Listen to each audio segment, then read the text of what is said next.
కొణిదెల పవన్ కళ్యాణ్ అమ్మ కడుపున ఆఖరివాడిగా పుట్టిన అందరికీ మంచి చేయాలి, మేలు జరగాలి అనే విషయంలో ముందువాడుగా ఉంటాడు. తన గురించి కంటే జనం గురించి ఎక్కువగా ఆలోచించే మనస్తత్వం నా తమ్ముడు కళ్యాణ్ బాబుది. ఎవరైనా అధికారంలోకి వచ్చాక ప్రజలకు ఏదైనా చేయాలనుకుంటారు.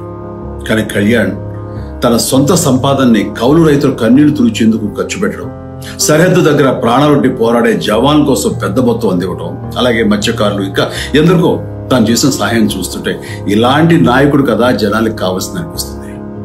ఒక రకంగా చెప్పాలంటే సినిమాలోకి తాను బలవంతంగా వచ్చాడు, రాజకీయాలు మాత్రం ఇష్టంతోనే వచ్చాడు. ఏ తల్లికైనా తన కొడుకు కష్టపడుతుంటే గుండె తరుక్కుపోతుంది. అలాగే ఏ అన్నకైనా తన తమ్ముడు అనవసరంగా మాటలు పడుతుంటే బాధ వేస్తుంది. అలా బాధపడుతున్న నా తల్లికి ఈ అన్నయ్యగా ఒక మాట చెప్పాను. నీ కొడుకు ఎంతో మంది తల్లుల కోసం, వాళ్ళ బిడ్డల భవిష్యత్తు కోసం చేసే యుద్ధం అమ్మా ఇది. మన బాధ కంటే అది ఎంతో గొప్పది అన్నాను.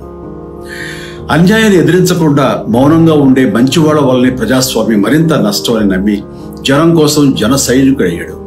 తాను బలంగా నమ్మిన సిద్ధాంతం కోసం తన జీవితం రాజకీయాల్లోకి అంకితం చేసిన శక్తిశాలి పవన్ కళ్యాణ్.